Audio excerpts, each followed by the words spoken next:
one of the things that I try to tell guys now, even now, if I do a clinic or I meet some young guys on the indie scene at an event, I really try to drive home to them that your job isn't really to do a bunch of crazy, as great as the athleticism is, and it's fun to watch, it is spectacular, it's dynamic visually, but your job is to create emotion.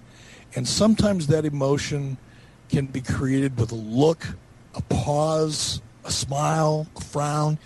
But when you think in terms of telling a story and creating emotion and making that your primary goal, as opposed to how many backflips you can do, during the course of a match, or what kind of spectacular death-defying or death-risking, maneuver can you perform, the audience will clap, they'll cheer, they love to see that, the same way they love to look at car wrecks.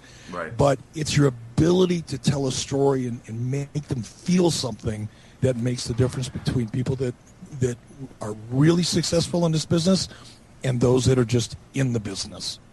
Absolutely. And I think a perfect way to exemplify those sentiments would be to take the careers of Chris Jericho, Eddie Guerrero, Rey Mysterio, 3 names off the bat.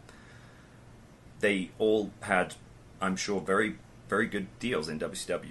And you should be and are credited with giving them their first opportunities on American television in front of a very big audience on a tremendous show with incredible production value. And it was a #1 show at that time. However, those guys, in arguably their physical peak, were in WCW, where they were doing tons of high spots, tons of high impact moves, tons of high risk moves.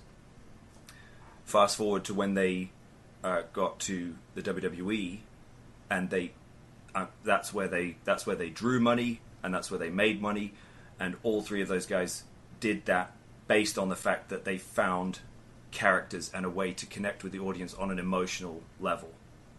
They still had their incredible athleticism, but until you can connect, you're going to be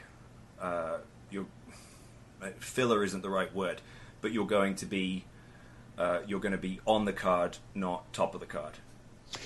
Another interesting point, and I'm going to do a horrible job trying to recall, Chris Jericho's comments to me, but about a year and a half ago, Chris Jericho was actually a moderator between Bruce Pritchard and myself at an event where we kind of each talked about our unique perspectives on the NWO and the Monday Night Wars and things like that. And Chris, actually called us because he heard about it and he wanted to be the moderator because he was a part of Nitro and the early success of that, but then went on to become, one of the bigger stars at the time, one of the biggest stars in WWE. So, Chris has a very unique perspective. And Chris was a guy, and Chris and I are very good friends now. We stay in touch. But Chris and I, we got along, but we not really in WCW. There was always a conflict, and part of that was because, of course, Chris always had an image of himself, or I should say a goal for himself, that was large, which he should. As a performer, you should always think of yourself that way and strive to be the biggest and best performer that you can possibly be. And Chris was not short on that characteristic in any way, shape, or form.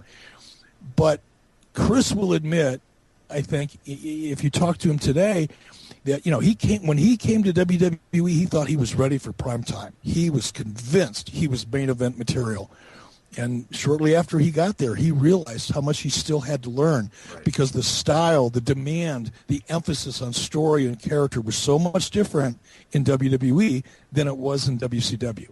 And to your point, 2 different styles, but until you're really there, until you're on that main stage, working with other people who are phenomenal at what they do, you don't really realize just how important